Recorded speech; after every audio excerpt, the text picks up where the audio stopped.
बच्चों, polynomial mean second chapter का एक और बेहतरीन क्वेश्चन, बहुत ही स्मार्ट क्वेश्चन है। देखिए, सेकंड चैप्टर से एक क्वेश्चन आएगी,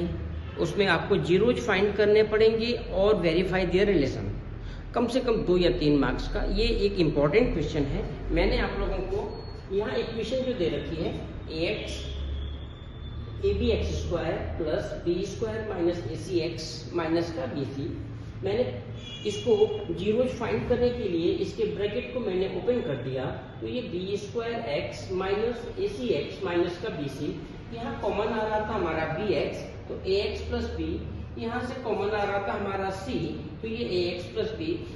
इसके जो फैक्टर्स हुए ax प्लस b और bx माइनस c, x की जो वैल्यू आ गई माइनस b अपॉन a और c अपॉन b, ये जीरोज ऑफ द पॉलिनोमियल हो गया। हमारा zeros of the polynomial means alpha, alpha की value minus b upon a और बीटा की वैल्यू c अपॉन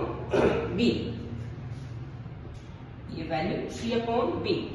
देखिए, यहाँ से हमको ABC की वैल्यू फाइंड करनी है और ABC के फॉर्म में हमारा इक्वेशन भी दिया है, तो मैंने यहाँ alpha plus beta equal to capital B और कैपिटल A लिया है। मैंने इसको कंपेयर किया, capital A x square plus capital B plus C,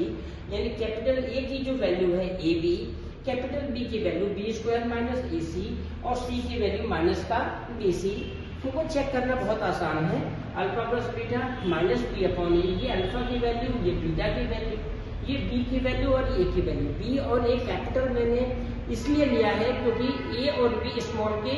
question में दिए हुए थे, दोनों का एलसीएम लिया तो minus b square upon a c, a b और b minus b square a c upon a b, तो ये दोनों एलएचएस और आरएचएस इसके प्रूफ हो गए। इसके बाद हमारा सेकेंड आता है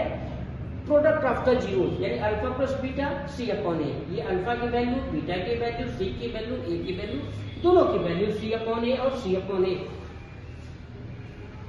2 मार्क्स और 3 मार्क्स के लिए ये बहुत इंपॉर्टेंट क्वेश्चन, जहां आपको जीरोज फाइंड करने के लिए एंड वेरीफाई देयर रिलेशनशिप, बहुत इंपॉर्टेंट क्वेश्चन है ये।